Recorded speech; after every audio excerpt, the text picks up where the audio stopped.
All right. What is going on, everybody? Welcome back to another Serious Angler podcast. As always, I'm your host, Bailey Egbert, and joined with me is the captain, Mr. Andy Full.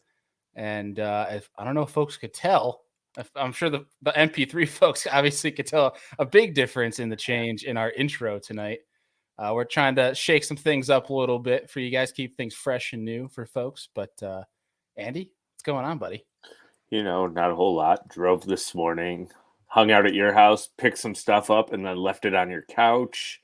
Yeah, doing a lot of crazy stuff here, trying to get ready to leave next Wednesday so we can venture around the Classic Convention Center. So just Yeah. tidying up some stuff around here.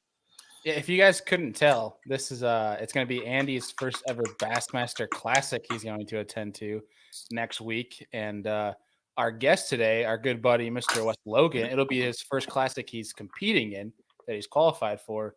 And I'm sure Wes is very excited, but I don't know if anyone's more excited for his first classic ever than Andy is. Yeah, I'm pretty Everyone's pumped. shut up about it. It's like a dream. Like I've always wanted to go just to witness the expo, and I'm pretty sure I'm going to go see like the first morning boat launch, and then head over there and hang out with some good buddies. So I'll be around.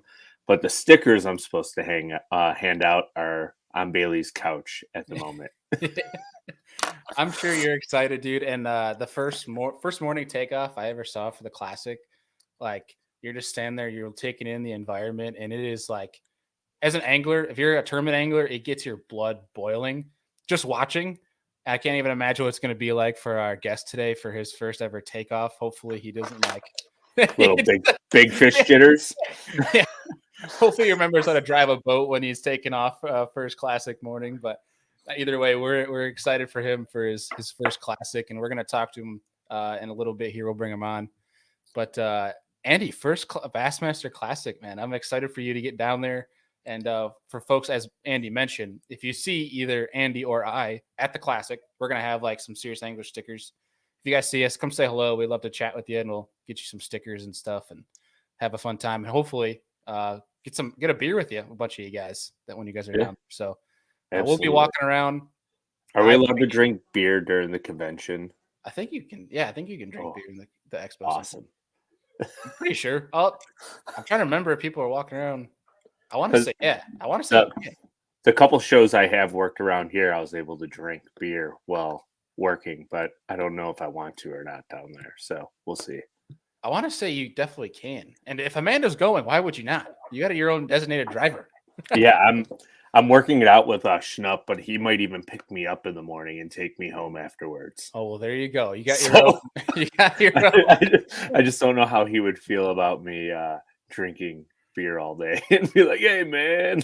I think you'll quickly realize at an event like this, it's the norm. I think if you're not drinking, it's probably weird.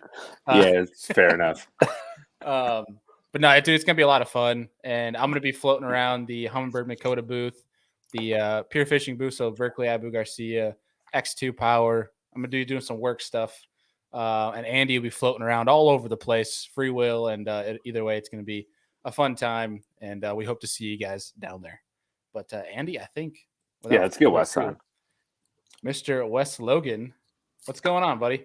Oh, just another day. Just another day. Can you confirm? I'm trying to remember. You can drink at the Classic, the expo. Confirm or deny? I feel like I've seen people drinking at the Classic last year when we were working. I know for a fact you can at ICAST. I'm just trying to remember. Now, I will say this. If I'm working the Classic on day 3, there's a very good chance that I will be. So you won't be alone. Cheers. Yeah. Hopefully not, though. Hopefully not. That's right. That's right. No, we're going to knock on wood that we don't have to see you on day 3 in the morning. I don't want to see you on day 3. I don't want to see any of y'all. I mean, I love you to death, but I'd rather not see you until everything's over.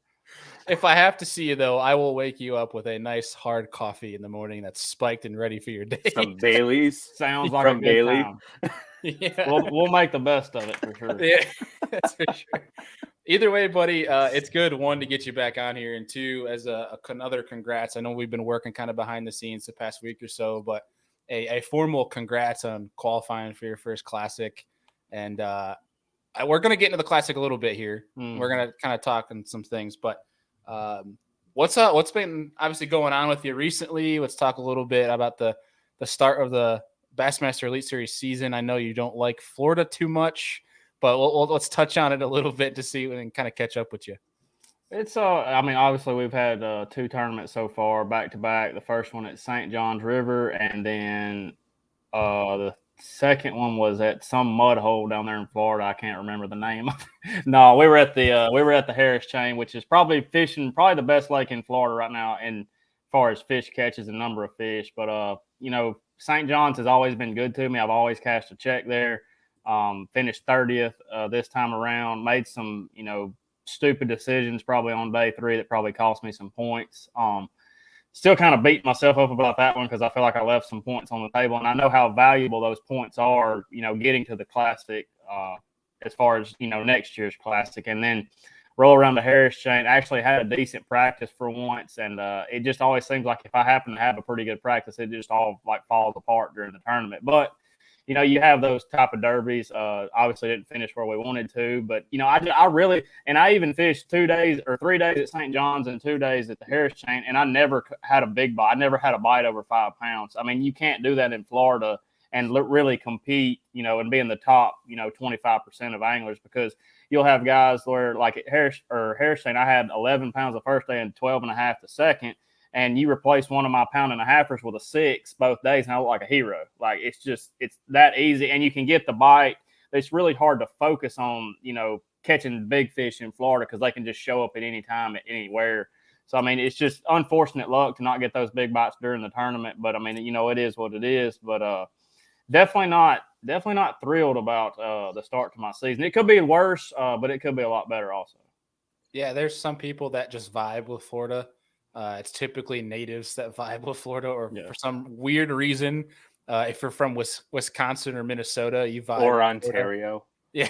I feel like a lot of the Florida lakes though set up like the grass does up north, like in that Minnesota, Wisconsin. Like you've got the pencil reeds, the bulrushes, the hydrilla, all that stuff. Like I feel like it's easy for those guys to relate to it because the fish, even though they're northern strain largemouth, the fish are still relating to that cover the same. So it's kind of like second nature. Yeah. There's definitely a variable to Florida, though. That's just like there's a lot of luck. The variable's luck, buddy. I'm just telling you. You better have that golden horseshoe.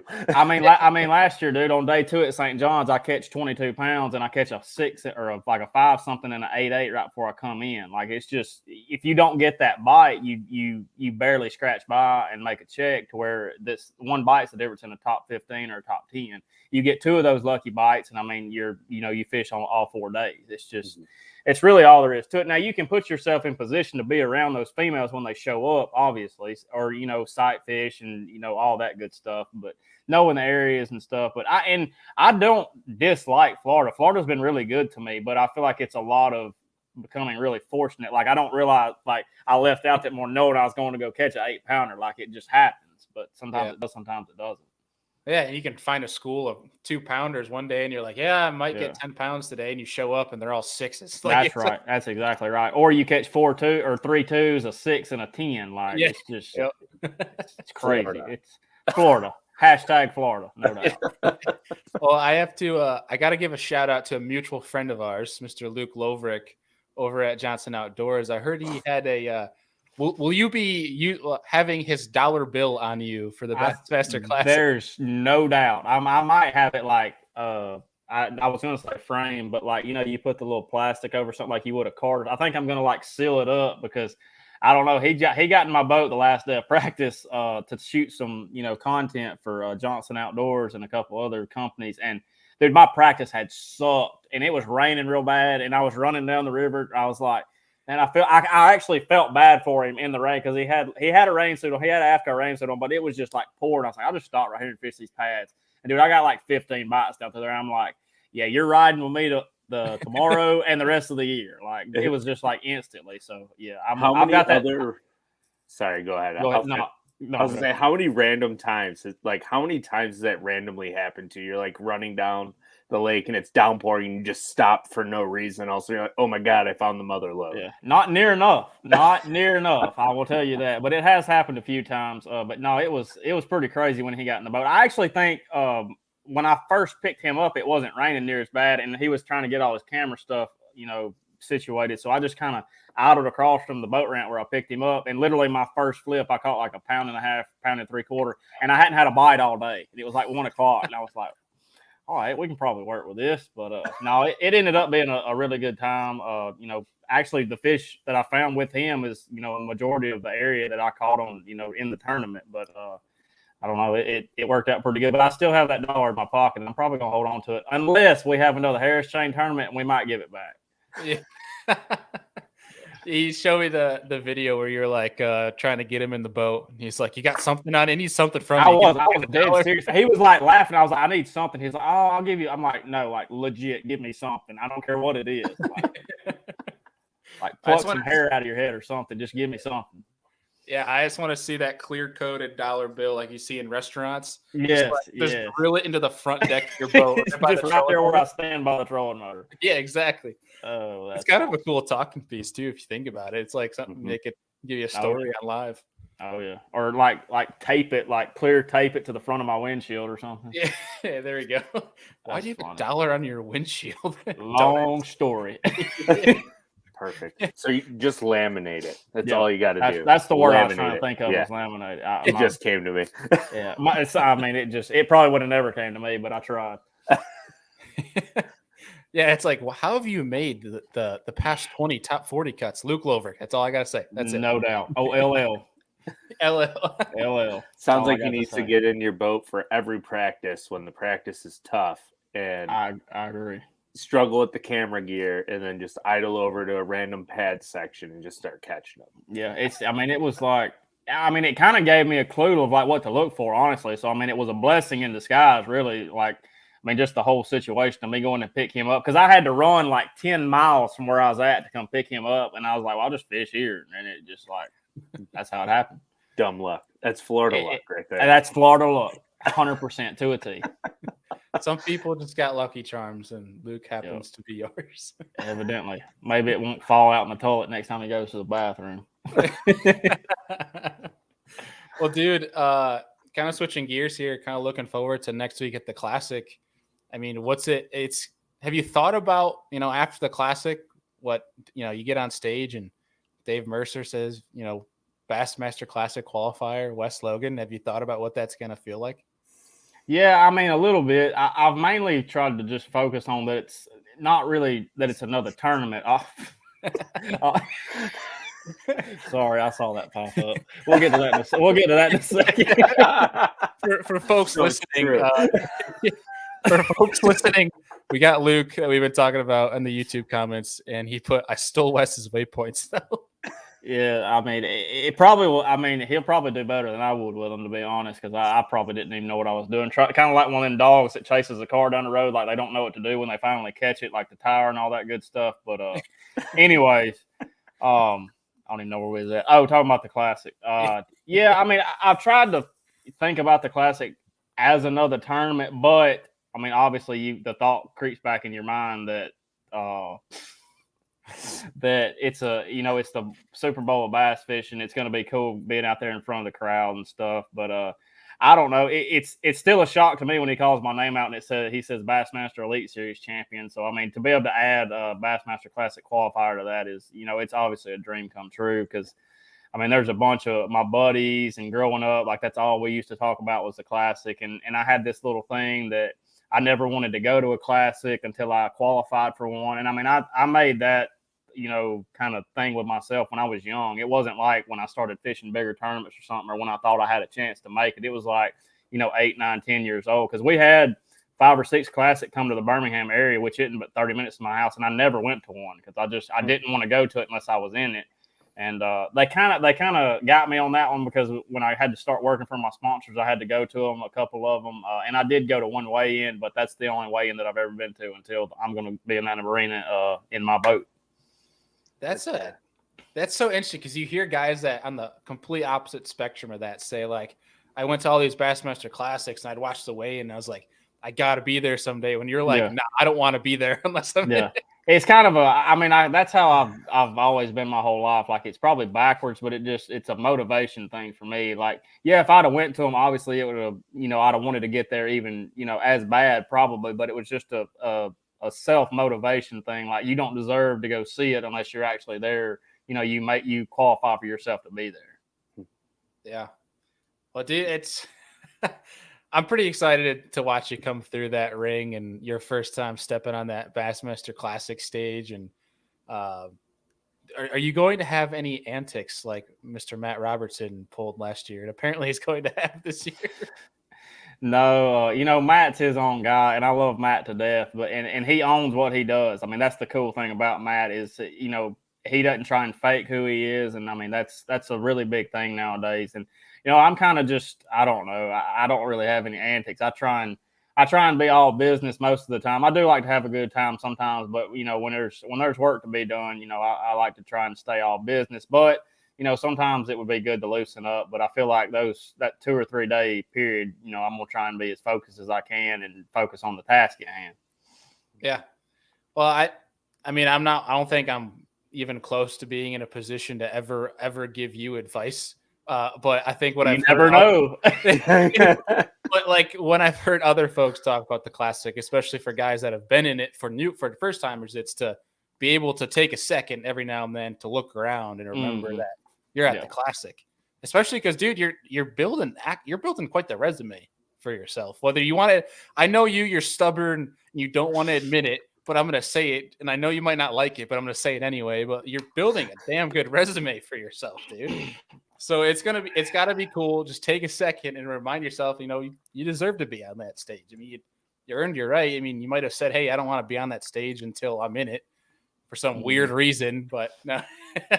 Either way, dude, it's going to be pretty exciting to watch you up there. And like when people say that though, like, or when you hear about the Classic after you found out you qualified finally, and it's official, you're gonna be fishing the Classic. Do you get like butterflies or like goosebumps when people mention the Classic or when you think about it, or is it I'm not gonna think about it until I'm there? Yeah, I've tried. Like I said, I've thought about it and done all my research I can, and I feel like I've prepared probably as much as I have for any tournament before, because I just know.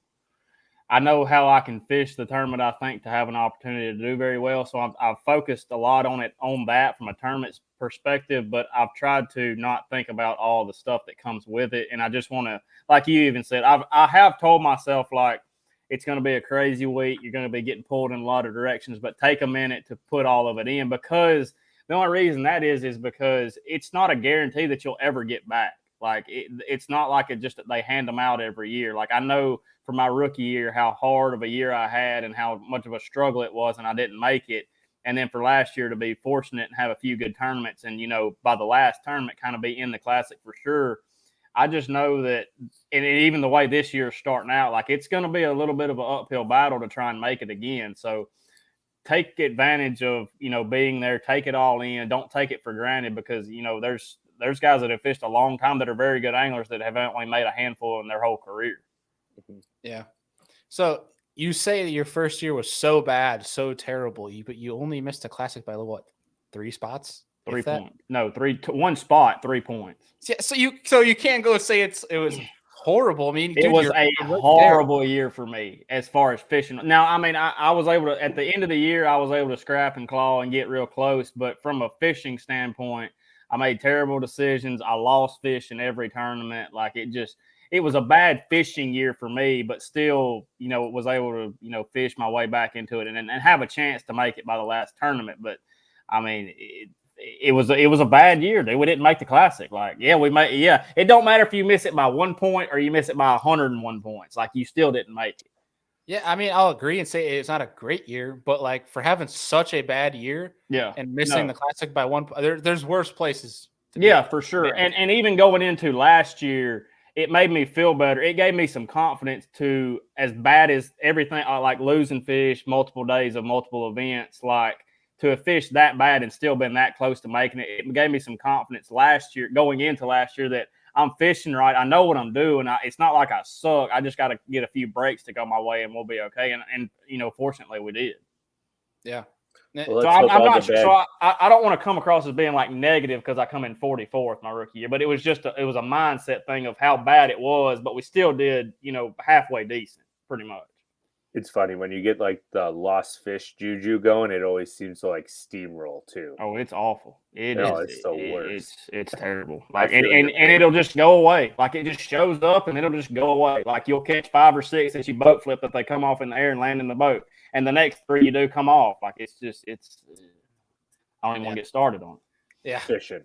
Yeah, it is. It really is.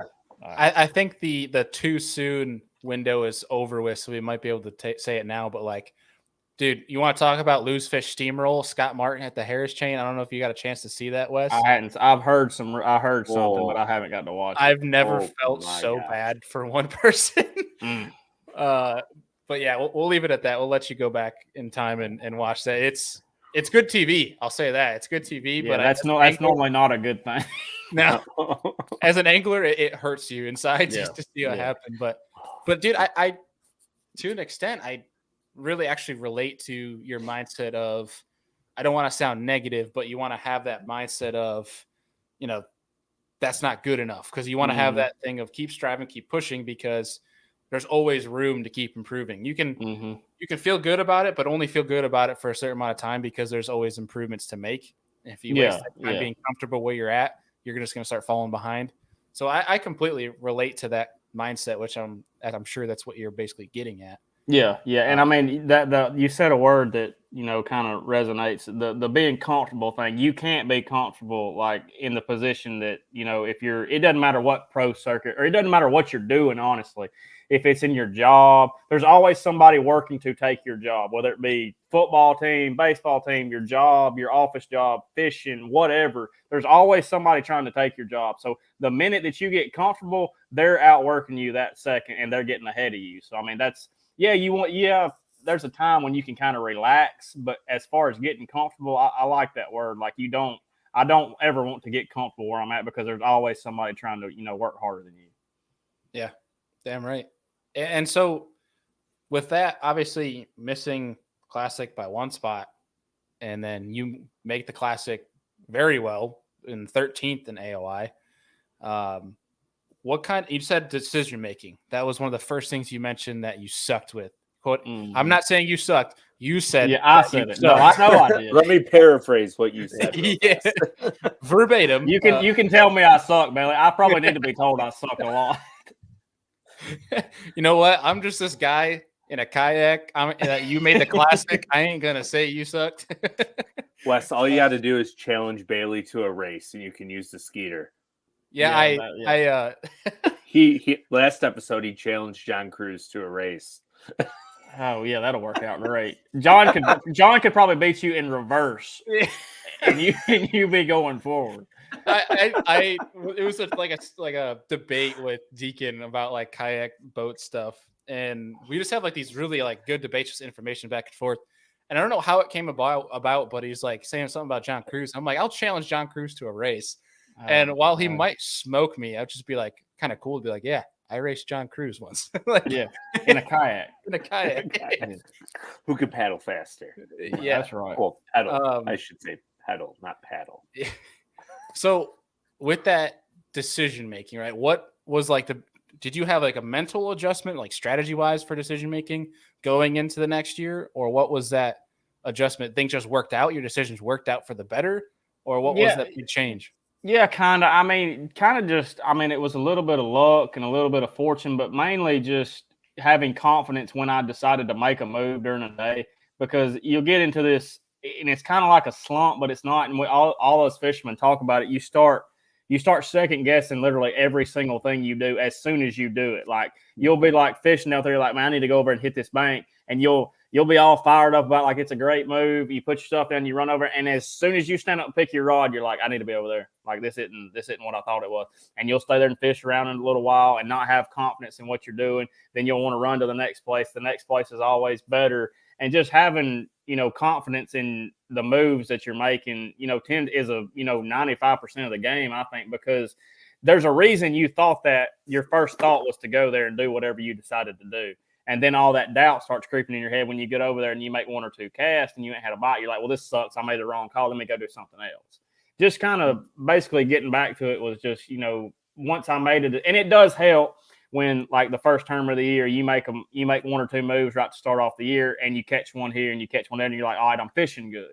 And then you're mentally, you're into, you like going over here, you like going over there, and you got confidence in that. So the fish have to help you out a little bit, but once they do, just keeping that confidence in what you decide to do is the main thing with my decision making, pretty much. Not having any doubt in your decisions, like yes, making sure when you make that decision that you're all in on it. Yeah, focused on what you're actually doing, not worried about your second decision, worried about your first decision, one after another. That makes sense. Yeah, I kind of got into that at Harris Chain, and I knew I was doing it. I was like, I'm already thinking about where I'm going next, and it snowballs, and it literally will get out of control before you even realize, and you're like, well, the day's over and I suck. So here we go. I mean, that could be so important though to have that happen to you, to like make that mistake, to get in that mindset, but then to acknowledge it. I think to be able to make that mistake, first of all, reflect and know that that's why you're making that mistake, that you're doubting those decisions. Being able to acknowledge it so that when, say a Harris chain comes around, you're able to physically know when that's happening, you're getting in that mindset, and then having the ability to turn that off. Yeah. I think that's such a huge, I think, internal milestone especially for fishermen, for bass anglers, tournament fishermen, to be able to hit that. Because that'll just, mindset wise, I mean, you heard Seth talk about it last year. It's basically what he did. He just flowed with what his decisions were. Just went didn't fishing. Think about anything. Yeah. Didn't think about anything else. Yeah. The main thing that I've noticed I've done wrong in the last 2 tournaments is I feel like I've tried to plan out my day before the day ever starts. And like I had my game plan, what I wanted to do before it ever even blasted off. And looking back on it, I'm like, well, that was the dumbest thing you've ever thought of in your life. Like that was stupid. And it just, I don't know. Like day 3 at St. John's, last year, I caught some on a prop bait in Rodman with it cloudy. Well, we started off on day 3, and I'm in 15th, and instead of going just fishing what I've been fishing, going to catch 12 to 14 pounds again, I'm like, well, it's a little cloudy. I'll run to Rodman and catch him on a prop bait and catch 20 pounds. I ain't even been to Rodman to throw a prop bait all week. And I got into the lock at like 9:30. And it was cloudy, but the freaking clouds broke. And by the time I got in there, it was bluebird skies and the wind wasn't even blowing. So I literally just turned around and went back through the lock like stupid. But just stuff like that. Like that was like in my mind, I had already said, if I make day 3, I'm going to Rodman and throw a prop bait. And I could have went over there and fished for an hour and caught 3 6-pounders, but I didn't because it was a stupid decision and the wrong. But you learn from that. Like I've just learned not to do that. Yeah. I guess you could say too, like, in fishing, and it's kind of like a cliche saying, right? You never stop learning. We're always going to make dumb decisions on the water. It just sucks when it's on one of the biggest tournaments of the year, the first tournament. That's right. So, but I mean, it is what it is. It's a learning experience. So the next time you go, you're like, don't do that, you idiot. Yeah, like, you idiot. Yeah. I had a few choice words for myself, and I mean, it just I don't know. Just try not to plan everything, pretty much. Like that's kind of what I keep telling myself. Just let the freaking fish tell you what's going on. Mm-hmm. That's probably one of the downsides that I hate about kayak fishing tournaments. You actually have to plan out your day. That is true because you can't just run around. It takes you an hour to go 3 miles. So that's right. You decide to go that 3 miles, they better be there. Yeah, exactly. Yeah. If you get there and it ain't happening, you're like, well, there goes my day. Their day's over. I got to make my way back over to the ramp.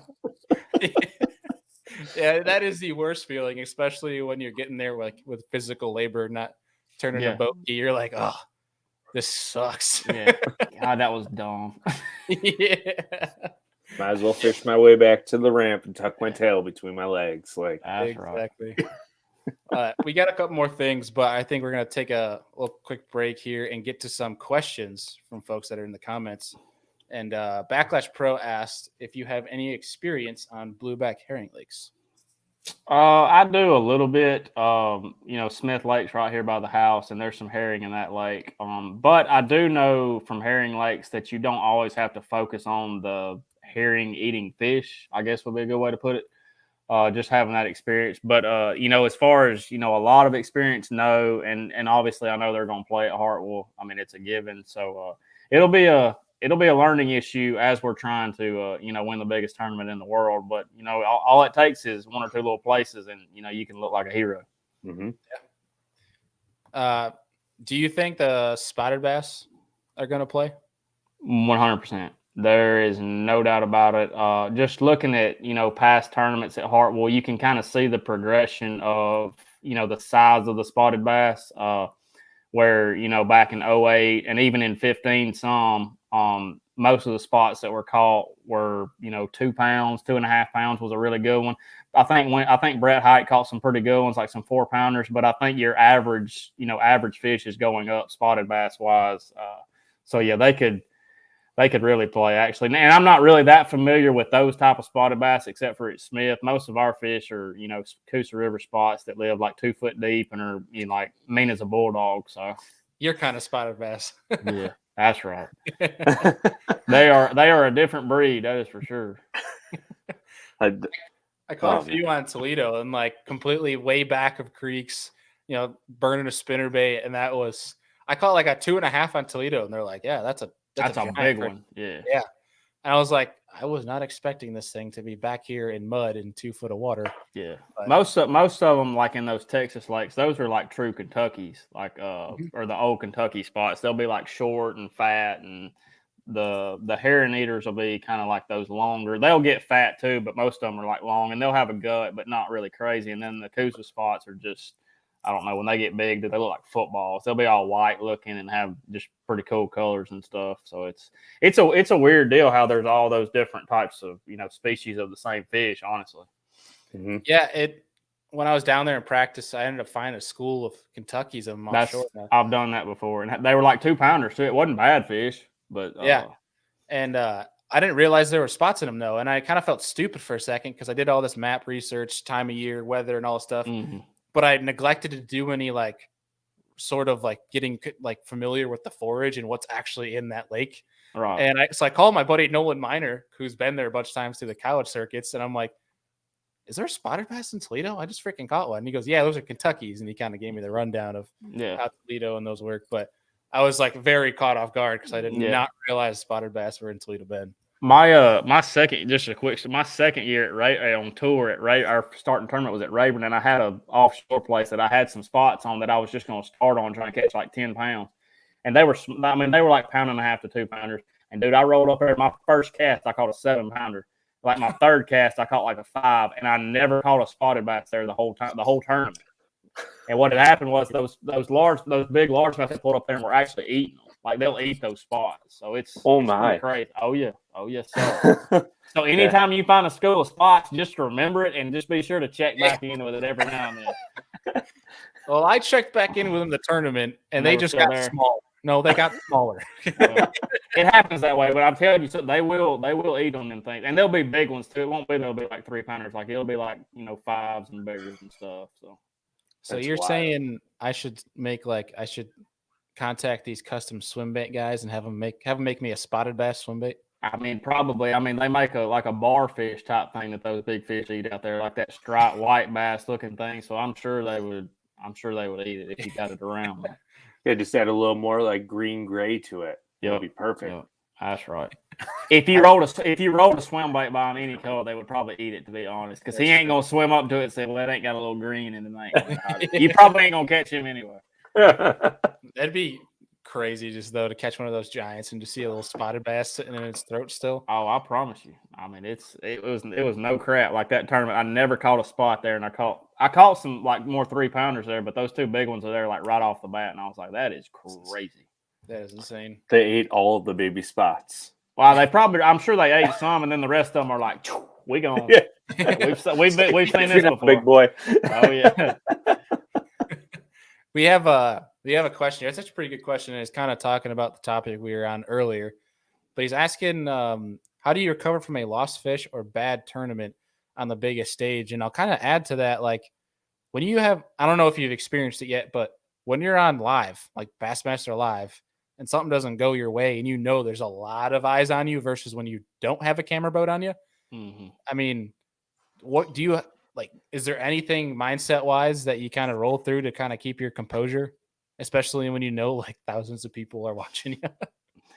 Yeah, I mean, no, not real. I mean, let me take that back. Obviously, I know not to say some choice words on stage or on camera, but I mean, even when I lose fish, like when I'm by myself, like it's not a whole lot of like throwing stuff and cussing and screaming and stuff. It's more of just like I really like pause for a second. I'll literally just freeze and sit there for a second. I'm like, did that really just happen? Like of all the times of all the fish to come off, like it so it's more of I don't really get real angry about it because obviously there's nothing you can do about it. But I try and just compose myself. I'm like, okay, that just happened.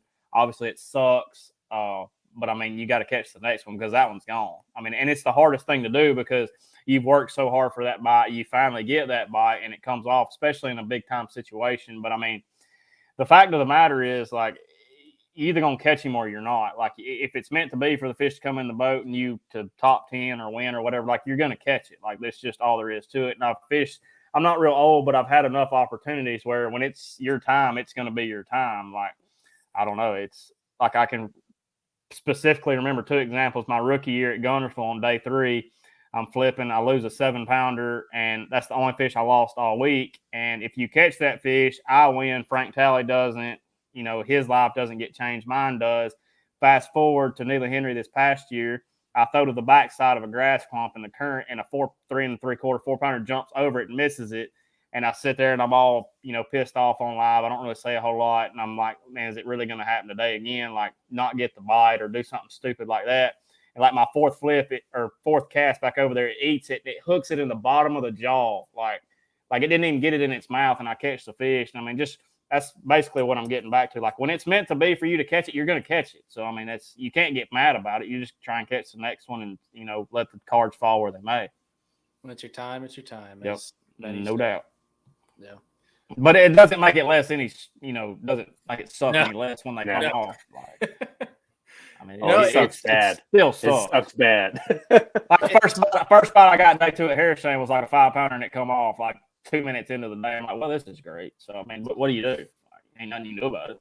Now, if it's my fault, like if I lose it, it's my fault, I'll get pissed off at myself. But, I mean, if it just comes off, they just come off. Yeah, I mean, when you're growing up, like, there's so many things like challenges that come your way that you have an opportunity to redo or try again to better yourself or like take another stab at it. Whereas like fishing and hunting, you know, you lose that 5-pounder or you miss that shot. Yeah. You might never, ever get that opportunity again. That's like one of the most gut wrenching feelings, knowing that you screwed up potentially the only opportunity, whether it's that day, that tournament, or depending if it's a fish of a lifetime.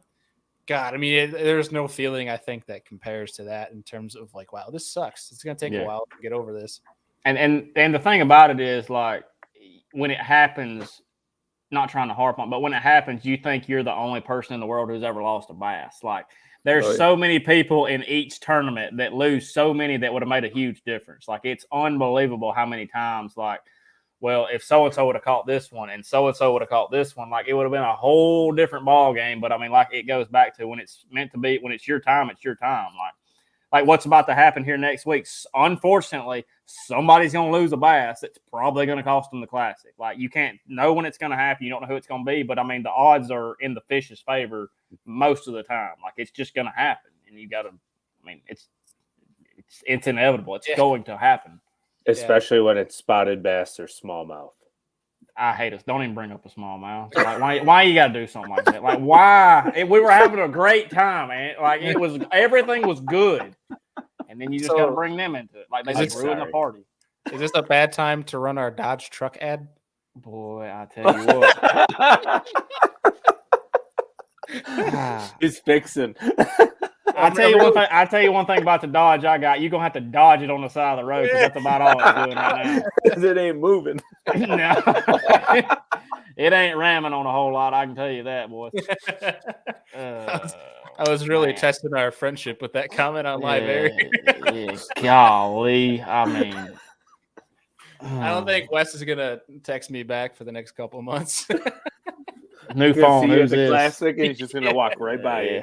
Hey, Wes, who are you? Give him a high five, and he's just like, Yeah. Oh man. I was gonna say dodge this. Yeah, I ain't that right. Golly. I Well, was in change- I was in a good mood too. Sorry about the smallmouth comment. We Yeah, snowballed down I there quick. me and the smallmouth have got to have a come to Jesus meeting at some point. And I just don't know when that's going to happen, but it's coming. Usually, when you bring up smallmouth for most people, they get happy. They Yeah, I love bet smallmouth. they do. Mm-hmm. Yeah, go look at my finishes up north and tell me how happy I'm going to be. They just don't. It's kind of like I've been to Harris Chain 3 times and I've never gotten a check there, and that's kind of how I feel about up north. Like they just don't like me. Like I catch some 3-pounders, some 3.5s, and I'll finish from 50th to 59th every time. Like whatever. One of these days, though. One of these days. That's usually how it goes. Like with smallmouth, you just never know when you're gonna stumble on that 6-pounder. Because you can catch 3-pounders all day, and all of a sudden it's like, oh, okay, now we're on to something. See what you just said there. We're going back it's up like on that. Florida. See, he said you just catch 3-pounders all day, but see, it takes me all day to catch them 5 3-pounders. Is the problem. Where we got Jimmy Bob over here that goes and catches 18 pounds in 10 minutes. He's like, all right, I go catch some big ones now, and I'm like, yeah, I heard that. Smallmouth are fairly simple. You just basically gotta keep moving until you find the bigger ones, and we'll kind of leave it at that because if we keep talking smallmouth, then we're gonna dive into a whole new segment. We can do that some other. We can do that closer to we don't need you that depressed for the classic. No. Thank God there ain't no freaking smallmouth in Hartwell. That's amazing. That's amazing. So yeah, we're gonna switch gears to a positive note. We're gonna get back to talking about the classic, what's coming up, and with that, Lake Hartwell, it's gonna be the very first week of March. I mean, this time of year, that early spring, where it's not even spawned yet, where you just came from Florida, where some of them were spawned in, all that jazz. But like, what's your comfort level in that early spring when fish aren't really moving up just yet? That sort of deal. Not just speaking specifically on Hartwell, but just in that region or even Alabama, when fish are starting to move up and get in that pre-spawn phase. Like, what's your comfort at, and how do you still like to power fish for them, or just things change for you? Yeah, I mean, I feel like those Carolina fish, the little bit that I've fished over there, kind of set up like our fish in Alabama and Georgia for that matter. And I like this time of year a lot. I kind of like it a little bit later, like right when they're real close to being able to spawn. I feel like we're going to be a little bit, a couple of weeks away from it. Depending on the weather, but it's a good opportunity to catch some of the biggest fish in the lake without it being frigid cold like in the wintertime. Obviously the best time to catch are true giants when it's really nasty and cold in the winter because they're real fat, but a lot of those bigger fish will start getting up, setting up on pre-spawn places like their secondary points and isolated wood and stuff like that. So a good chance to catch some really big bags with the weather not being near as bad.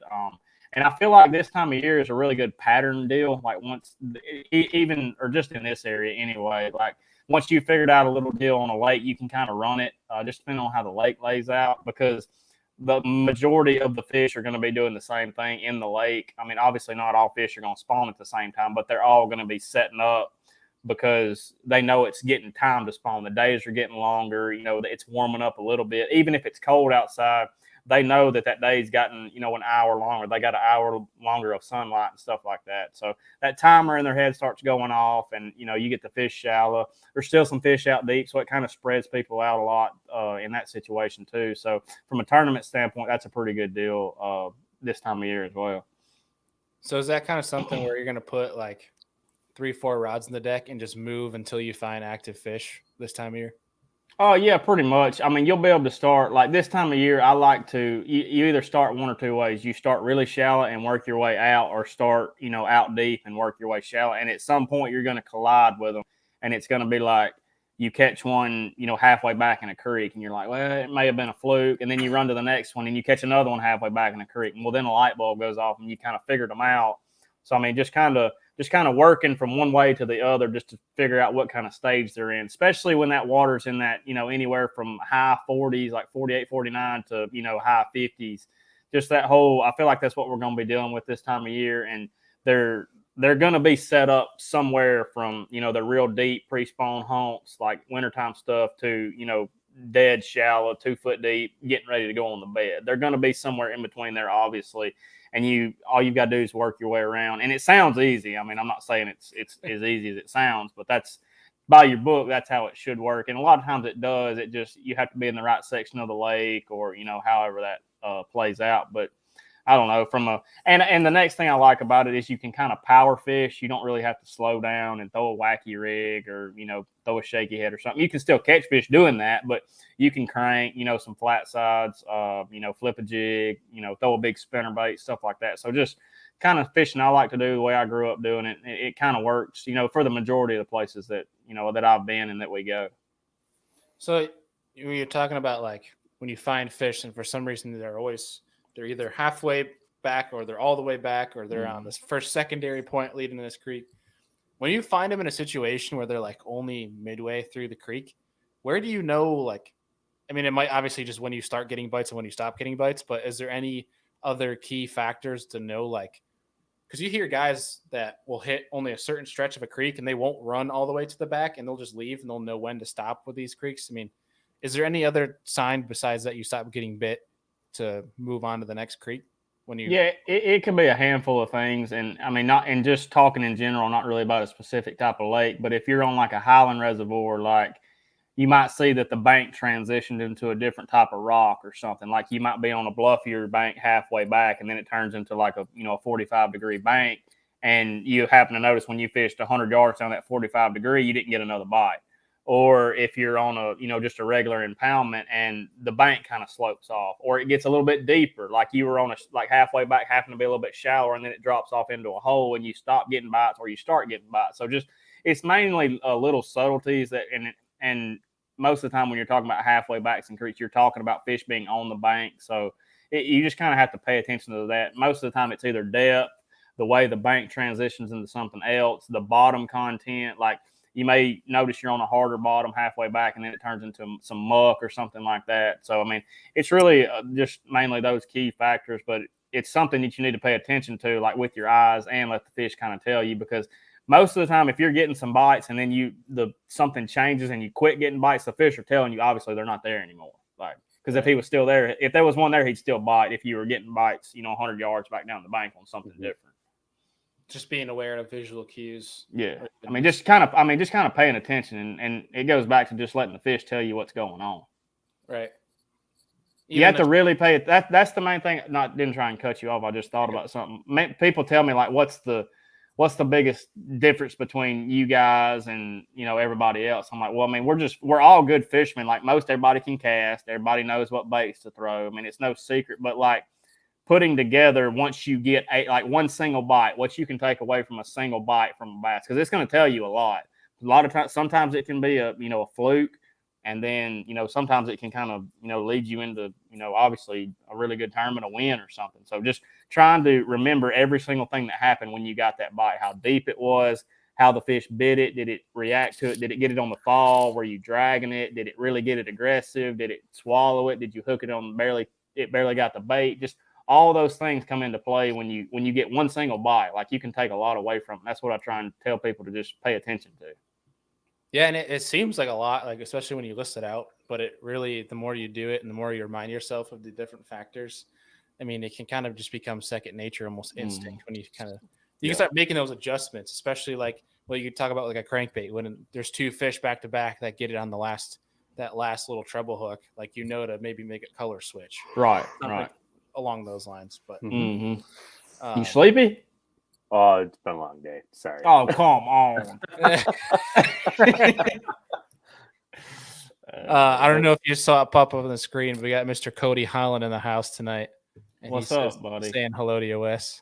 Cody's been texting me. He texted me before both tournaments, asked me how my practice went. And most of the time my practice go horrible, but yeah, he definitely checked in, and I kind of miss him out there. He fished with us last year, and he didn't re-qualify, but I mean, he's one of those guys that is still one of the best fish catchers. The way he qualified for the elites, through the federation, is a pretty good deal. And he's one of those West Coast guys that I wish I knew some of his little tricks and techniques to do out here, because those fish hadn't seen it. But maybe one day he'll teach me.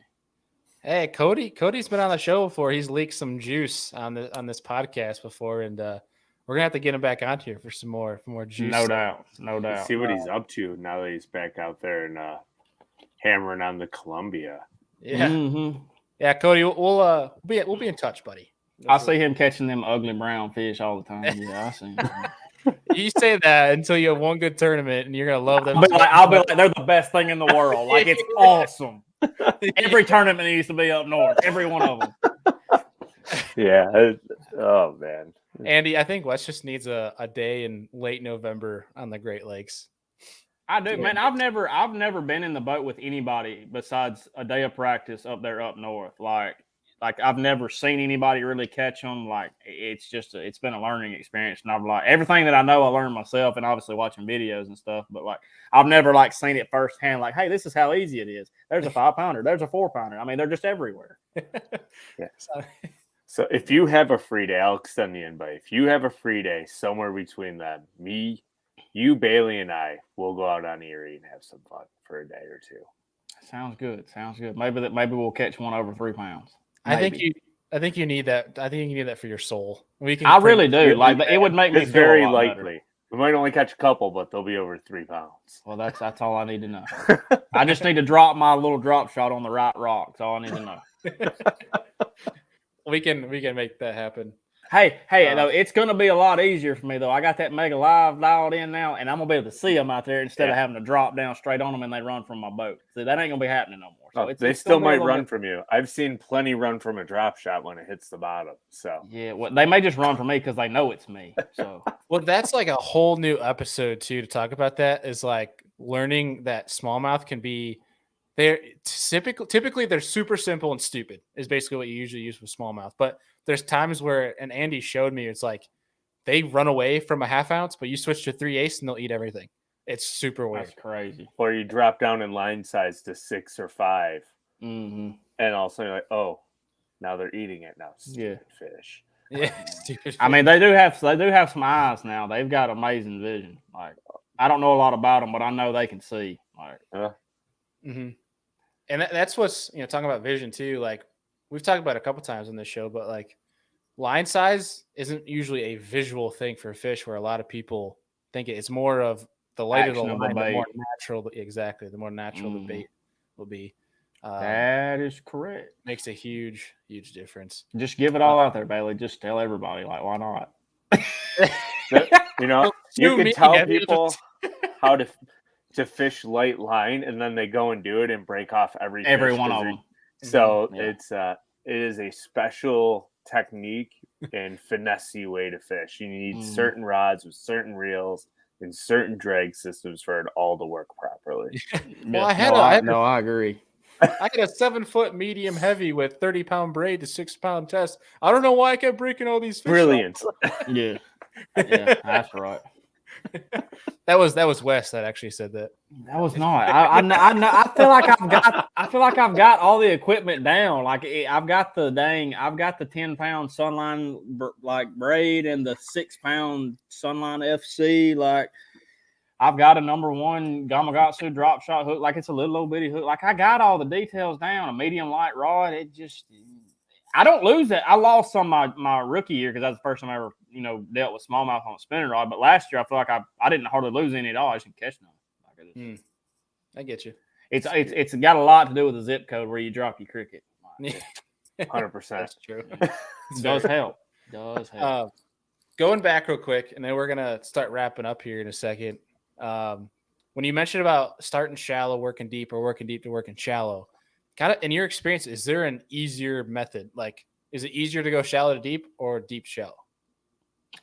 Me personally, I have more confidence in myself being shallow, going to deep instead of starting deep, because I feel like I'm a better shallow water fisherman.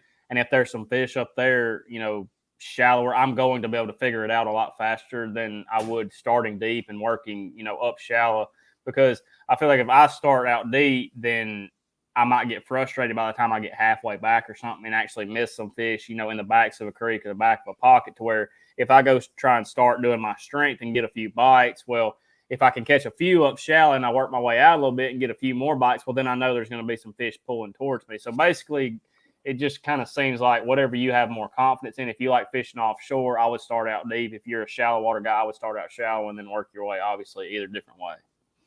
Yeah, and so this is where I wanted your help with is like, so I'm more comfortable being offshore. The least bank I can see, the more comfortable I get. I like to play out deep, but there's times where, especially if it's a new lake, where I almost kind of wonder that because when you're shallow, that there is a barrier, there is a limit where you can't go any shallower, whereas deep can be very expansive, right? You can go deeper and there's more water to explore. Right. That it might be easier, especially on new bodies of water, to start shallow and work deep because that's kind of an easier process of elimination. Yeah, for sure. But the only thing about the shallow water deal is easier, and I've experienced this a lot. With it being easier, a lot of your anglers are going to start that way. Like if you're in a tournament situation, and a lot of times in bigger tournaments, multiple day tournaments, your shallow fish most of the time do run out in this time of year, unless you happen to be on the moon or it get really hot and you've got fish pulling up. But there's always fish that live shallow. Like I don't care if the water's 35 degrees. But those are just going to be resident fish that want to live shallow. So once those fish get picked off or caught during practice, like they're done, they're gone. To where if you've got some, medium depth stuff, offshore stuff that from a tournament situation, it might be harder to find it or figure that situation out. But once you do, you're going to get rewarded, and you're going to have fish for, obviously a multiple day event, and they're just going to be just keep replenishing. Yeah. Yeah. It's just kind of one of those things where it's like, if I start out 20 or 25, not finding anything, and I start moving up to like 15, 10, et cetera, 12, like you always worry about spending too much time working that and going shallower, but they're all out, the winning fish are 30 to 35, and you just went the wrong way of the spectrum. It's just, I almost kind of wonder, but that's a good point though, is because a lot of people start shallow that you might if you have a feeling they're going to be deep, just give yourself a range. Yeah. And spend most time working For sure. All right. Well, dude, look into next week. I know we'll put out a teaser for folks because I'm sure you know what we're about to tease here. But tomorrow morning, you guys, all I'm going to say is you should guys head over to bassmaster.com because there's a pretty freaking damn cool piece that's coming out with our buddy, Mr. Wes Logan. That I highly encourage you guys to go watch and read. And I kind of want to prize something a little bit more out of you. That prize as much as you want, buddy. I'm here till you want to quit it. Be careful what you wish for, Wes. Yeah. I mean, hey, buddy. After today, we can prize as much as we want. I will just spill. We the already beans. got through all the bad stuff. Yeah, I mean, No, it's not bad. I promise. Yeah. I will, once it's live, folks, especially if you're tuning this late, I will put the link to that Bassmaster article in the show notes so you guys can go check it out. But I want to know, because it's not included in there, is tell us more about your walkout song for the Bassmaster Classic. I'm very curious. It's I'm trying to think of how I want to say it. You don't have to tell us exactly, but I want to get a good clue. Yeah, I mean, it's gonna kind of be the same thing. I mean, I don't know if anybody even listens to when I walk out on stage, but I mean, it's just gonna be, some older rap. I mean, it ain't gonna be anything crazy, nothing explicit. Just kind of basically it's just me, I guess. I don't know. I'm a real simple dude. Like, I don't like to mix things. I don't like to change things up a lot. Let's just put it that way. Like, I'll just keep it at that. So, who knows? It may not even be anything. I may just walk out there to dead silence. Who knows? I mean, how cool would that be? Like, it just dead silence. Just walk over there. No music or nothing. Like, just nothing. That would definitely throw people off. I know. They'd be thinking like, hey, the speakers aren't working. I'm like, no, that's just Wes. That's just Wes being an idiot. Well, That's just me. Especially last year. Like last year, if you were in the stadium for when they were weighing it in, I don't know who was controlling the volume, but I think my ears are still ringing from last year's weigh-in because the sound was so dang loud. You couldn't talk to the person next to you. So, like, if you went silent for like 2 minutes, you get everyone's attention. Ain't no doubt. Like, they're just Maybe some applauses too. Me just riding around, like just silent, just waving. You might actually How y'all provide doing? people a chance to have a conversation. That's right. That's right. It might be a blessing in disguise. My God. That's right. Can you tell us is it like 90s rap? Is it early Nah, 1000s? it'd be early thousands, I think. I mean, I'm not good with years. I don't even know what day it is. I don't even know what today is. But I mean, yeah, it would be early 2000s. Well, I highly recommend in the next couple of days you look at a calendar to make sure you don't miss practice. No, I know. I see. The thing about it is, like, I know where I need to be. Like like 2 days from now, I got to leave. I do know that. Like 3 days from now, we start practice. But for you to be like, Wes, what's the date? I'll be like, it's February something. Like I like it's at the end. I know that we're close to March. Like I'll know where I got to be, but I just don't know what day it is a lot of the times. Especially like the 2 week stretch. Like I knew we had these practice days, tournament day, but I mean, as far as the date, I have no idea. And it's literally on your phone every time you open it. And I'm just, I graduated from Springville. I don't really pay attention to a whole lot. Like, yeah. So basically, what you're saying is it's a blessing you have Riley, otherwise you're screwed. Actually, the blessing just walked in the door like 5 minutes ago, and she's been on a 12-hour clinical today. And there's some there's some Kentucky Fried Chicken on the counter, and they didn't give us any green beans, so I grabbed a can. I was in a hurry to try and get on here, and there's a can of green beans sitting beside it. And she walked in and picked the beans up, and she kind of turned her head and set them back down. Like, I wonder why these aren't done yet. Uh-oh.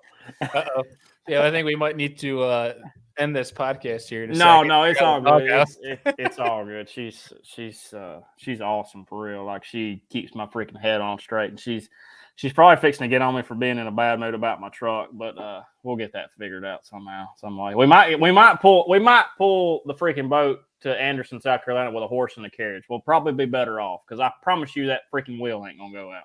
I can promise you would steal the show if you pulled on.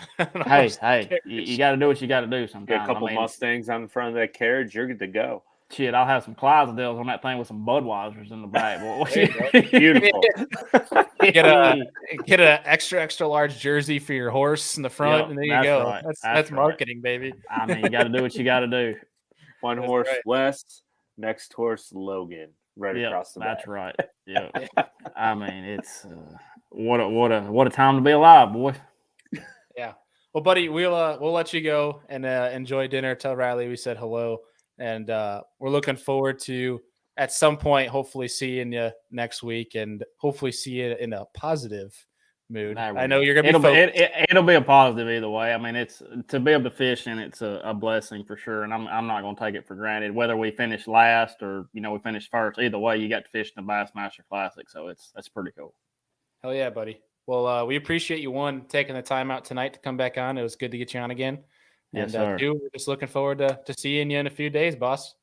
Sounds good, guys. I appreciate y'all having me. Thank you, man. You too. All right, boss. We'll talk to you. See y'all. All right.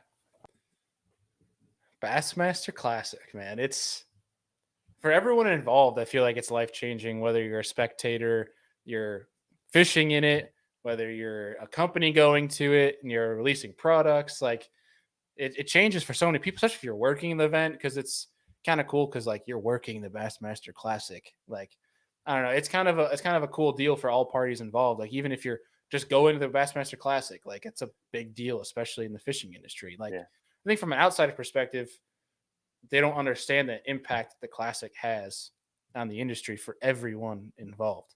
I mean, how many people marketing and advertising situation for most of these companies, and then how many people are probably going to walk through the doors? At least a couple 100,000 over the 3 days, right? Mm-hmm. And there's so many people and so many things that just even get introduced at the Classic. I'm really looking forward to seeing it all.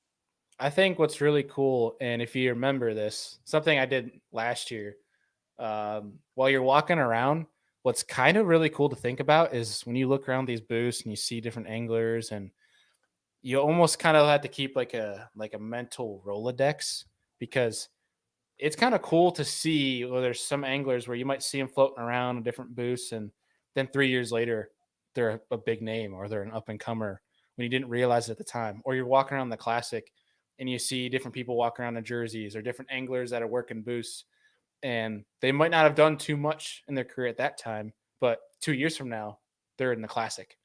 Or like just oh gosh, what's his name? College kid that won the bracket this year.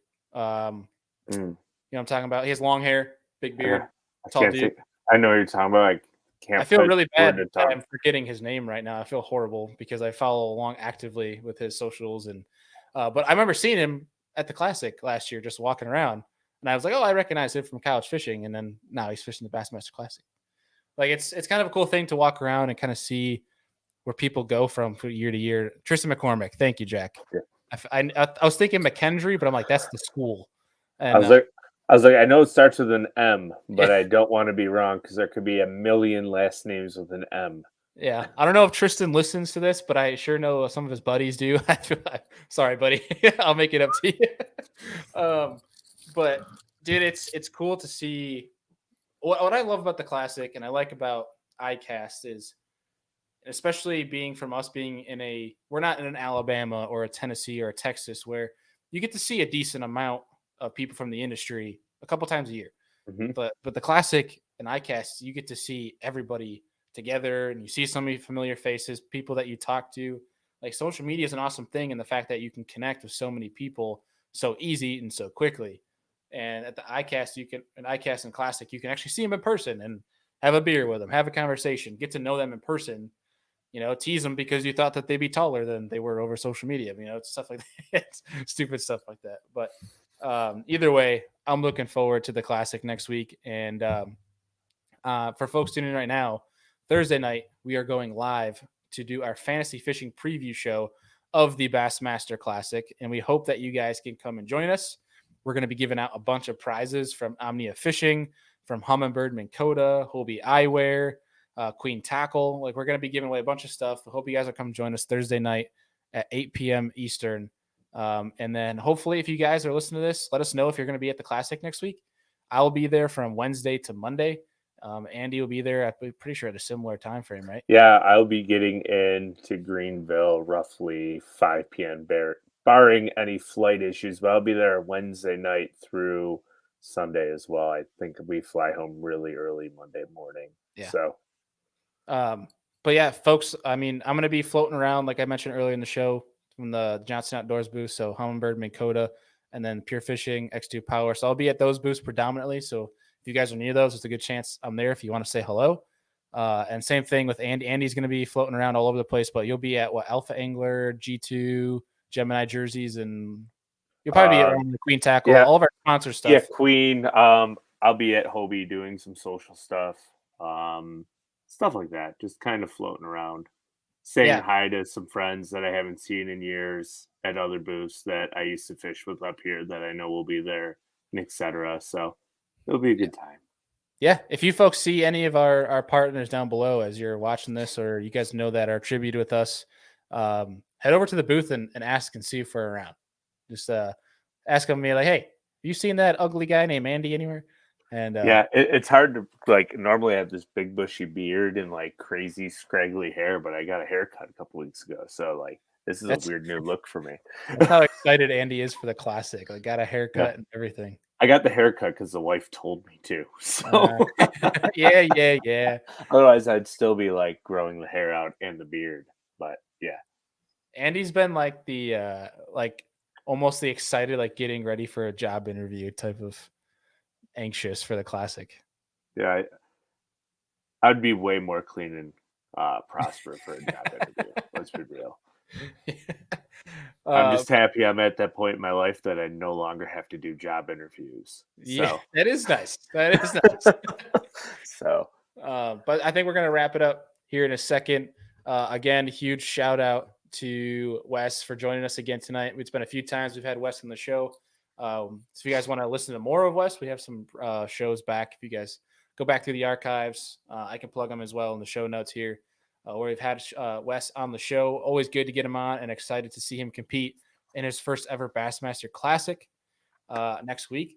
And like I said, tomorrow morning, early morning, there will be a pretty cool video, an article posted by Bassmaster that you guys should go tune into and watch that video, read up on Wes, and hopefully, you guys will be tuning into the Classic, and let us know your feedback next week.